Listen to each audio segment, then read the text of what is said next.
In the concluding extract from an authoritative new biography of the Princess of Wales, Robert Jobson recounts the ups and downs of Kate's romance with university sweetheart William, why he got cold feet, and the freakin' naughty fancy dress party where their chemistry was rekindled.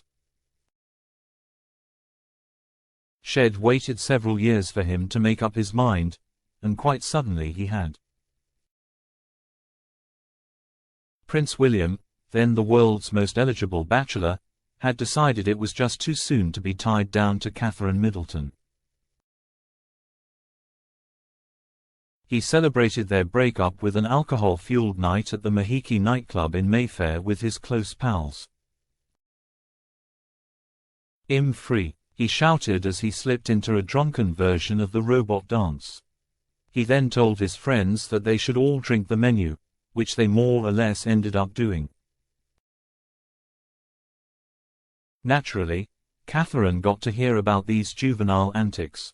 They seemed to mark a humiliating end to the romance that had begun when they were both students at the University of St Andrews in Scotland. The gossip columnists had a field day. Some claimed William had his head turned by another young woman, the beautiful socialite Isabella and Strother Gough Calthorpe. They'd met years before on holiday in Greece. But despite being single at the time of William and Catherine's breakup, Isabella was apparently unkeen on becoming a royal girlfriend, feeling it would limit her career prospects as an actress. This did not cool William's ardor. He reportedly tried to woo Isabella, visiting her several times at her family home. Despite his evident crush, she apparently rebuffed his advances. Few could have predicted that he'd return to Catherine, or that she'd ever agree to take him back. There's always been far more to the current Princess of Wales than the smiling, rather placid image she has sometimes projected in public. For one thing, Shush is very bright, has an inquiring mind and has always been mature for her age. At the age of just 3, she was being encouraged to learn Arabic. The Middleton family were then living in Amman, Jordan, where her father Michael was working for 2.5 years as a dispatcher for British Airways. They weren't exactly living the expat high life. From May 1984, they rented a modest 3-bedroom villa for £300 a month. Catherine attended a nursery school where, each morning, she'd recite rhymes including Incy Wincy Spider in both Arabic and English. To improve the children's Arabic, we'd delve into a verse from the Quran, recalled their teacher, Sahara al-Nabulsi. And then we'd share tales of the Prophet's companions, like Umar ibn al-Khattab, underscoring values of respect and love.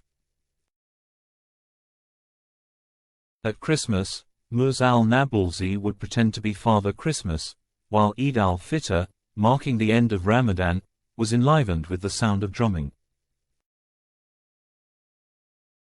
After 3 years in Jordan, the Middletons returned in 1986 to their home in West Berkshire. Shortly afterwards, Catherine was enrolled at the fee-paying St Andrews Preparatory School in Pangbourne, where her teachers described her as very conscientious, a hard worker and a natural athlete, all traits that still apply. Today, Catherine would be the first to agree that her period in the Middle East, many elements of which she still recalls, has helped shape the woman she has become. One of the causes closest to her heart is to highlight the crucial importance of a child's early years, up to 5 years old. In 2018, when Prince William attended a reception in Amman, the chief executive of the Save the Children Fund in Jordan told him she knew the house where Catherine had lived. "No way," he replied. "She will be thrilled. She loved it here, she really did. She is very upset that I am coming here without her." Thanks to her mother, Carol, who launched a highly successful business selling items for children's parties, the Middleton children were sent to expensive independent schools. However, Catherine failed to settle after starting aged 13 as a day pupil at Downe House, still known for its pupils' high academic attainments.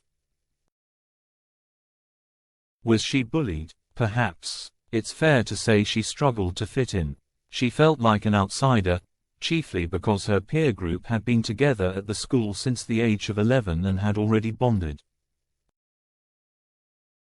After just 2 terms at the all-girls Downe House, her parents whipped her out in 1996 and sent her to Marlborough College in Wiltshire, which admitted both sexes, and within weeks of starting there, the one expression had left Catherine's face. Contemporaries remember her indulging in Marmite sandwiches, listening to her Walkman and avidly watching the U.S. television show Friends. They also say she was a perfect pupil, and indeed she achieved 11 GCSEs followed by 3 A-levels, with the grades in maths and art and AB in English. At 16, she ditched her braces and morphed into a beauty. She was soon top of the schoolboys' so-called fit list, which they'd circulate and pin up on their walls. Much like other girls her age, Catherine had a few teenage romances.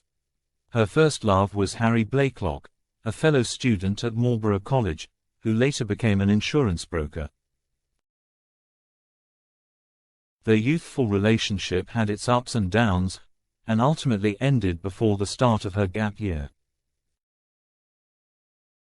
Neither of them have talked about it, but friends say Catherine had become very attached to Harry, and was heartbroken when they parted ways.